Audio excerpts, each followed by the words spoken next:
Welcome back to Learning How. Today we're learning about Edouard Manet.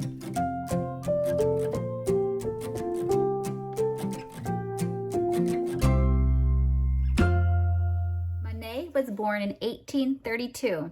He died in 1883. He is from France. Manet was born in an upper-class household. His parents were not very supportive of his interest in art. In fact, his uncle is the one who encouraged him to pursue art. His uncle would take Manet to look at art at the Louvre in Paris, which is a famous place, a famous museum where it displays art. Manet was a soldier during the Franco-German War, and in fact, he rejected his naval career that his parents envisioned for him to pursue art. Manet painted about 420 paintings throughout his life. During this time in history, in 1845, the Irish potato famine began. In 1871, Otto von Bismarck unifies Germany. The first piece of art that we're going to study is called boating.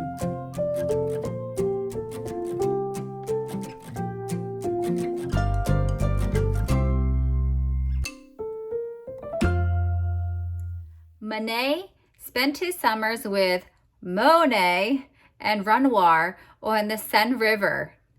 That must be difficult trying to be like, hey, Manet and Monet. Like, they're such similar sounding names. Anyway, side note.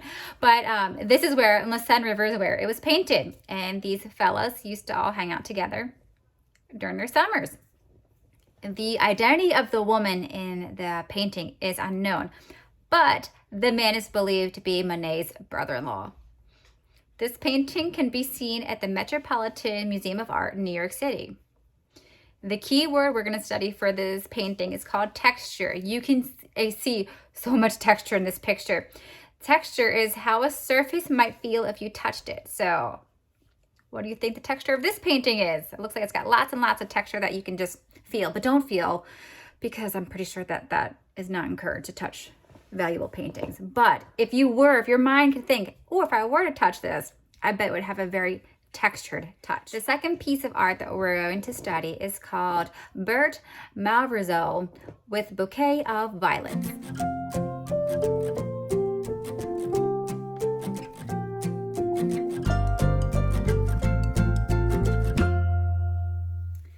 This piece of art is considered one of the greatest portraits of the 1800s.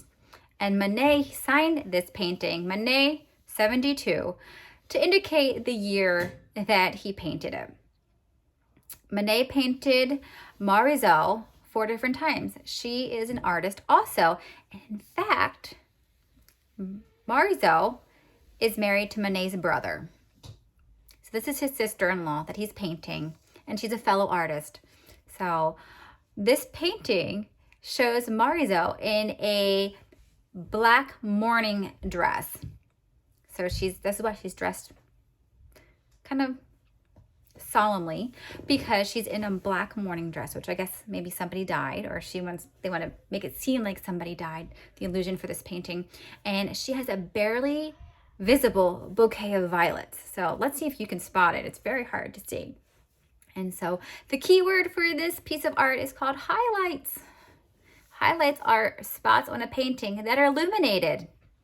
And we can see if there's any highlights in this image. The third piece of art that we're going to study from Manet is called Music on the Tuileries Garden.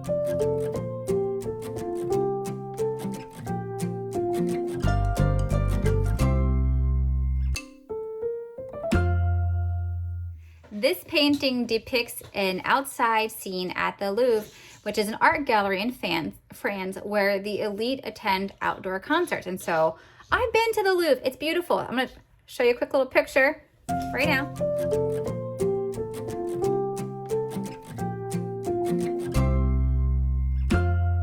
was a long time ago. I was in college, so hopefully you can recognize which one is me. But this painting was first shown in 1862. At this time, people were surprised to see a painting depicting city life. I guess that was just not painted back then. But this is cool because it's new and it shows city life, which is fun because Paris is a really fun city. The key word that we're going to study is called horizontal and vertical. Horizontal is lines that run parallel. So they run along like the bottom. This is parallel. And vertical are lines that run up and down. So horizontal, vertical.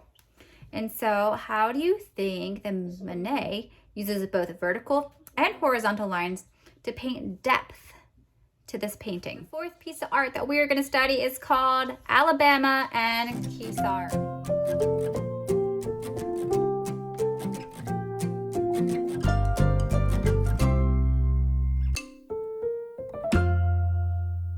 Manet painted this picture and it depicts the American Civil War, and it is a battle between two Navy ships. The USS Kearsarge is a Union ship, and the CSS Alabama was a Confederate ship. And this battle was fought off the coast of France. Manet did not see the battle himself, but other French people did. And so Manet painted this in 1864 based off of news reports.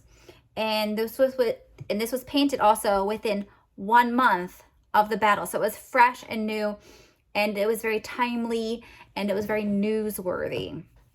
This painting is actually right now in the Philadelphia Museum of Art, which is not terribly far from us. So if you ever get the opportunity to visit, please do. That's for students in my class. We're not very far from the Philadelphia Museum of Art. It's within driving distance. At least you don't have to fly to get there, but it's within driving distance. So if your family ever wants to take a little trip and venture to Philadelphia and visit the art museum, that would be a really cool opportunity to see this piece of art in real life. So what do you think is happening in this picture?